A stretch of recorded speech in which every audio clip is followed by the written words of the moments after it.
So my wife is a teacher, and anytime she gets around her teacher friends, the first thing that they start doing is going into teacher talk, and they're talking about Kagan exercises and uh, reading scores and all of these things, and I just feel like a stranger in a very strange land whenever her and her friends get together and they're talking all the teacher stuff. It's great that they know the lingo; they're insiders; they can understand it, but at the same time, whenever I'm standing there trying to engage in the conversation, it makes it a little challenging for me to understand what they're talking about, even much less be able to add anything of value to the conversation. And right now is generally open enrollment time frame, and for the Walt Disney Company, those that work at Walt Disney World, employees of Walt Disney World and Walt Disney Company, it's open enrollment time frame, and so it's time to be making decisions around health insurance. And health insurance is one of those things where it has its very own language and lots of abbreviations and lots of buzzwords that I find a lot of people have a hard time understanding, or really maybe even understanding how does that apply to their situation specifically.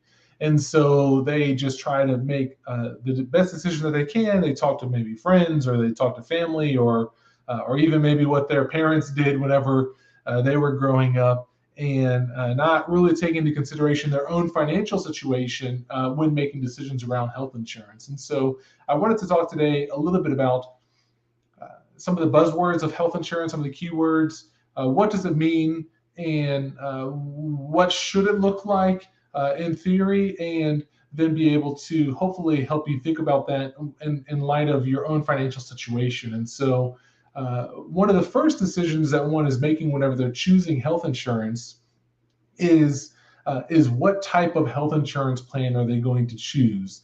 And the main two is an HMO or a PPO. So HMO stands for Health Maintenance Organization, and a PPO stands for Preferred Provider Organization. So what does that mean? So an HMO is, in essence, it's a closed network of providers. So you're going to go to your primary care doctor, you're going to go to all of your specialists are within this closed system, and that's within your network. And so whenever you have that closed system, the benefit of that closed system is that it ends up usually being less costly to you, either less costly by a deductible or by your ongoing monthly premium. Mainly because if you're using one system, that hospital system is able to get the revenue from you for everything, right? They're, if you go to your primary care doctor and your shoulder's hurting, then he's going to send you to the orthopedic doctor. He's going to check you out, and who's maybe going to send you to an orthopedic surgeon, and then who's going to send you to the physical therapist, and you're paying them for each of those instances. And so they reward you by reducing. So the health insurance company rewards you by kind of staying within that one system. So that's a health HMO. A PPO is your preferred provider. So that means that your options are now opened up as far as which doctors you can choose to go to, and that are still considered in network. And so that opens up your options. So maybe one hospital system has the best shoulder surgeon, but maybe another hospital system has the best ENT, for allergies, or allergy doctor, or all of the things that, right, life happens, and you need different doctors for different things. And in doing your research, you maybe like to work with specific doctors because they're an expert within their field, or they come highly recommended, or what have you. And so the preferred provider organization, or the PPO, basically expands what your options are as far as doctors that you can choose from that would still be considered in-network doctors. And so whenever you are in-network, that's the next the next buzzword is in-network. So in-network means basically those are providers that the insurance company has approved or has some sort of relationship with, and so that they are able to process and pay them. They've already negotiated costs of different things with this preferred provider, and that's within their network, or even with an HMO system. And so there's a certain cost that the medical provider is going to get paid based on having those pre-existing relationships. Now, if you go out of network, that's where the costs generally start to add up, because out of network means that they don't really have a relationship with the health insurance company per se. And so they are going to have to do some negotiating possibly with the healthcare provider. And so it might end up being more costly for everybody, yourself included, because again, if you think about yourself as an insurance company, and you know people are going to get sick, you know people are going to need surgeries, you know this. If you can negotiate beforehand with the doctors and the hospitals what the cost is going to be, then that obviously helps the insurance company's bottom line. And when we're talking about health, it's a little wonky to think about somebody's bottom line, but these are still companies for the most part that are in business for profit, especially the health insurance companies. Now, there are some hospital systems that are not for profit, but as I've heard before, and I love the saying, usually not tied to hospitals though, but other non-profit businesses are, they're not for profit, but they're also not for going out of business either. So they still need to charge and pay wages and all of the things that companies do, right? So that is HMO, PPO, in-network, out-of-network. So what are some other buzzwords? Another buzzword is the deductible. And the deductible is really important to look at in how much out-of-pocket expenses you might have related to your health care. So if you're a fairly healthy person that hardly ever goes to the doctor, thank God, right?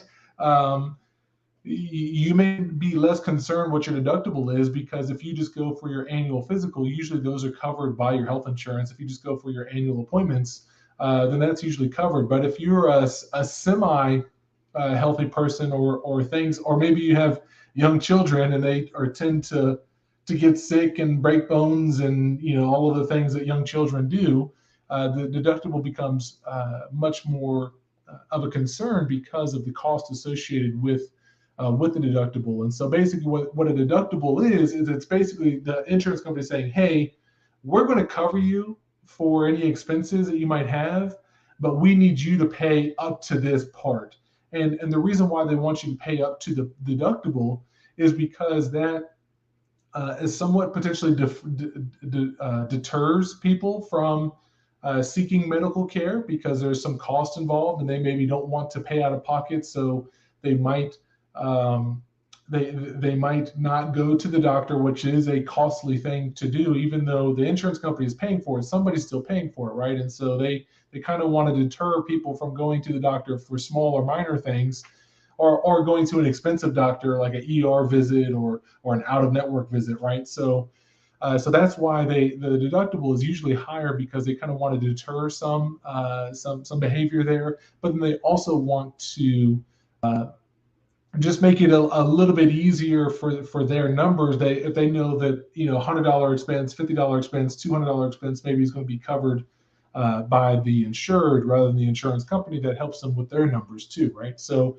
the deductible, depending on which type of plan you choose, whether that's an HMO, a PPO, or even a high deductible plan, which is basically the option to have your deductible very high, so that you pay out of pocket pretty much for everything until a much higher amount than maybe what your HMO or PPO are. And so that's the deductible. Now, you also then have a copay associated sometimes once you even meet the deductible. So basically, if let's say your deductible is $500, you meet the $500, but then you have an 80% copay. So the insurance company is going to pay 80%. You still have to pay 20% until you reach your out-of-pocket maximum, which is the total amount that you would pay for any sort of healthcare coverage for the year. And so that lasts for the 1-year time frame and then resets again in January. So whenever I'm evaluating health insurance, a couple things I'm looking at. One, of course, the premium. Can you afford it on an ongoing? Disney cast members are paid on a weekly basis, but if you don't work for Disney, maybe paid on a monthly basis or bi-weekly basis. Can you afford that premium? Do you have enough cash reserves for the deductible, whatever the deductible is? And then do you have enough cash reserves for whatever the out-of-pocket maximum is? Because worst case happens and you have some sort of emergency and you go to the hospital for a long time, it's going to be very expensive and you're probably going to reach your out-of-pocket maximum. And if you don't have a healthy enough emergency reserve, maybe that steers you towards the lower deductible plans so that you can pay on a little bit higher premium, but you know that you're covered should, in the event of some sort of health emergency. And then you try to work maybe to be able to get a higher deductible, because if you can, it's nice to have an emergency fund, maybe even using a health savings account or a flexible spending account to save for healthcare costs, so that you don't have to be lining the insurance company's pockets, but maybe hopefully lining your own pockets. And so I hope that was an easy enough explanation of all the different variables associated with health insurance. There's a lot more to it than that, and I didn't go over everything in every specific detail, but hopefully gives you a good high-level overview. My name is Kyle Newell. I am the owner of Newell Wealth Management, a fee-only financial planning firm here in Winter Garden, Florida. But I serve clients face-to-face around the Orlando area and across the country virtually. And I'd be happy to meet with you. If you want to set up a time, you can go to my website and set up a time to talk with me. Send me an email, shoot me a text, send a comment, send me a message. All of that would be great. Of course, this video is educational only, and none of this is specific advice, investment advice, financial planning advice, tax advice, right? I just wanted to give a good educational information from a high level, and I hope you found value in that. And I hope that you have a great day and take care.